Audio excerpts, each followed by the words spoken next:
Qu'est-ce que la Trinité? La Trinité, c'est un concept de toutes les religions, pratiquement. Même plus. God, tu sais, le nom de Dieu en anglais, G-O-D, 3 lettres, on pourrait dire c'est le générateur, l'organisateur et le destructeur. God. C'est le principe générateur, le principe organisateur, puis le principe destructeur. Le renouveau, c'est un cycle. Le meilleur exemple, je crois, pour expliquer la Trinité, c'est un cassette tape. Un tape, là, c'est exactement ce qui se passe avec la Trinité. On peut dire une cassette, il y a un reel, 2 reels, puis une tête de lecture pour lire le tape. Le futur, le Père, c'est le futur. Le Père, futur, pater, tu sais, pater pour père, padre, pattern. Le mot pattern vient de père, parce que c'est la même chose. C'est le futur, c'est les patterns. La tête de lecture, c'est le présent, c'est le Christ, le témoin, celui qui témoigne du Père, qui passe dedans. Il en est témoin dans la réalité. Les patterns qui nous viennent du Père sont lus par la tête de lecture dans le présent, par nous, dans la réalité. On en est témoin. Et pareil, comme on lit, la tête de lecture lit la musique, puis on l'a dans le moment présent. Et puis le passé, on peut dire, c'est l'Esprit Saint. L'Esprit Saint, représente le passé, le destructeur. C'est le recyclage. Le passé redevient le futur. Hein? Quand on met la cassette en auto-reverse, ça revient à l'envers. Il y a 2 côtés, puis après ça recommence. Puis c'est un cycle infini, dans le fond. On peut toujours faire jouer ça à l'infini. Jusqu'à temps qu'il soit trop usé.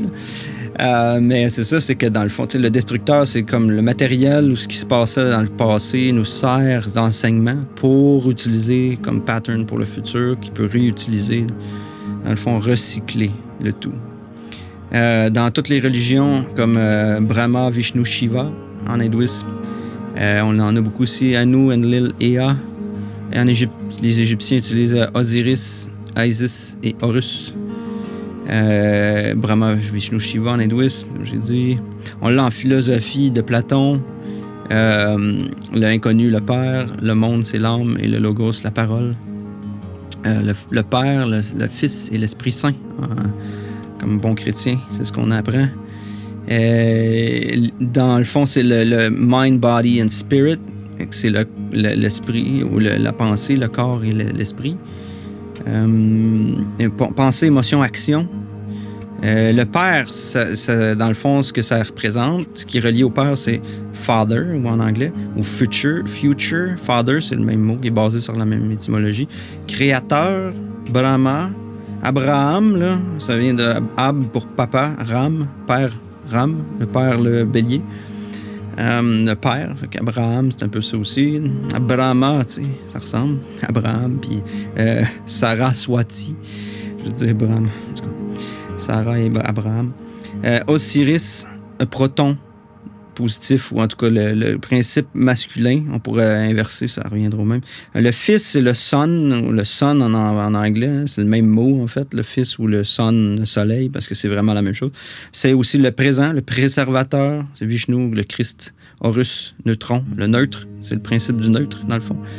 En électricité. Le Saint-Esprit, c'est le passé, c'est l'instructeur, le destructeur. C'est lui qui nous instruit. C'est lui qui nous rappelle. Dans le fond, c'est lui qui nous... le passé nous enseigne pour notre futur. On apprend de nos leçons du passé, de ce qui s'est passé. Fait qu'on peut les appliquer dans le futur pour pas faire les mêmes erreurs. Shiva, c'est Isis, c'est elle, c'est l'électron, le moins. Fait que c'est pour ça que l'atome a 3, le proton, le neutron et l'électron. Ces 3 concepts-là. La Trinité, c'est un concept, comme qu'on dit ici. Les analogies de la Trinité, ça tombe parce que si ça réfère aux choses créées, c'est sûr, comme tous les chrétiens essaient de débattre la Trinité, il n'y a pas de Trinité, parce qu'ils pensent que Jésus c'est un vrai homme, que le Père c'est un Dieu avec une barbe dans le ciel, puis que l'Esprit Saint, ça va être c'est la force de Dieu qui vient nous parler, ou c'est un être, là, on n'est pas sûr, dépend des religions. Mais en essayant de combiner les 3 pour dire c'est le même, il y a plein de problèmes que ça crée quand tu mets ça dans la matière. C'est pas un concept matériel. Le Jésus, c'est pas Dieu, le Père. Oui, ça l'est, mais c'est en conceptuel. C'est pour ça, le destroyer, le créateur et le préservateur. toutes les religions ont des symboles, ou même les différentes traditions, des symboles qui représentent les trois principes primaires de la création. Même la fleur de lys en québécoise, c'est vraiment la même chose. Le haut, le bas, on a les trois. Les trois, c'est toujours basé sur une trinité. Le cercle, ou la monade, ou le soleil, le symbole solaire, c'est un point avec le cercle. C'est l'origine, le cercle. Bien, il y a trois éléments pour construire un cercle, qui est la première forme géométrique, qui crée une sphère, qui crée dans le fond, qui sert à faire tout ce qui est parfait.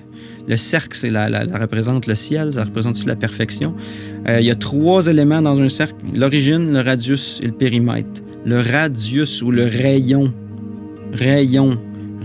ra, yon, on c'est soleil en égyptien, ré, c'est le rayon. C'est un ra, c'est Dieu soleil, parce que c'est l'impulsion. C'est le radius, Dieu soleil, Ra.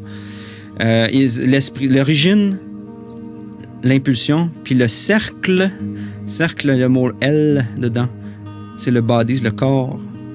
C'est le corps. C'est donc les trois concepts encore dans un cercle. Il y a trois éléments. On a aussi, dans Jean, comme exemple, le passé nous enseigne pour le futur, comme je disais tantôt.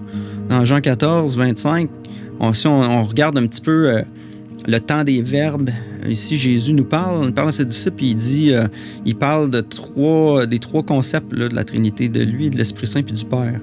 On le voit dans la King James. J'ai mis des versets en King James en anglais parce que souvent la King James est beaucoup plus explicite au niveau occulte. Elle se trouve à préserver plus l'occultisme que toutes les traductions dans lesquelles, comme on dit en anglais, lost in translation. Là. On perd énormément de matériel dans une traduction. Puis c'est sûr qu'on en perd en anglais, mais il est plus pensé en occultisme que d'autres Bibles. Dans le verset 25, « Je vous ai dit ces choses pendant que je demeure avec vous. » En anglais, il dit « being yet present with you ». Fait que dans le présent. Oui, le Christ est dans le présent. Hein, il demeure avec nous. Mais le Consolateur, ou l'Esprit Saint, que le Père enverra, le Père, le futur, il va l'envoyer dans le futur, en mon nom, en nom du présent, vous enseignera toutes ces choses, parce que c'est le passé, et vous rappellera tout ce que je vous ai dit dans le passé. Fait que autrement dit, le Père va servir à renvoyer les idées du passé pour vous les renvoyer à vous. Dans le verset, c'est un cycle, ça explique le même cycle. Même chose dans un chapitre plus loin, Jean 15, 26. Quand sera venu le Consolateur, que je vous enverrai de la part du Père, parce que c'est le Père, le futur, qui va l'envoyer, il renvoie la matière qui sert du passé, qui a été détruite et réutilisée pour le futur, pour le présent. L'Esprit de vérité qui vient du Père, il rendra témoignage de moi, parce que le témoignage est dans le présent. Et vous aussi, on va devenir à être des témoins ou à voir ces choses dans le présent, parce que vous êtes avec moi dès le commencement. Dans le fond, c'est ça. Il explique un peu comme le cycle perpétuel ici, Jésus. Donc la Trinité, les trois ne sont qu'un. On pourrait dire cardinal, fixe, mutable. On peut dire on a dit que c'était le futur, le présent et le passé. On peut dire que c'est le cycle comme la tête de lecture, le tape qui se lit comme ça, qui revient toujours. Les trois ne sont qu'un. Parce que c'est le temps qui fait qu'on peut observer la Trinité. Parce que dans le fond, c'est un cycle. Fait que ça implique qu'il y a du temps. Ça n'a pas le choix. Fait que c'est un cycle aussi. Là.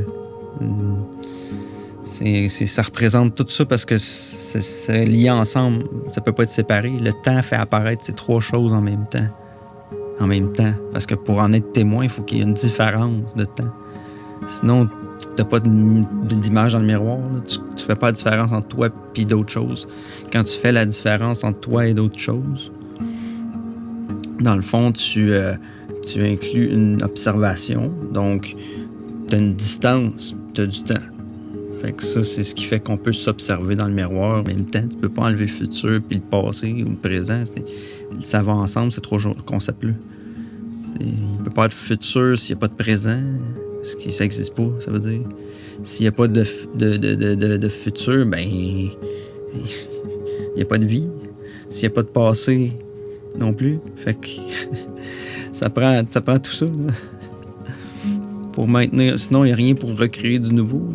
T'sais. Fait que c'est le concept de l'absolu. Si on regarde sur l'image, le Père, qui est le futur, pointe vers son Fils, qui est le présent, qui nous renvoie vers le haut, qui est l'Esprit, qui revient vers le Père, comme un oiseau revient, et renvoyé encore en cycle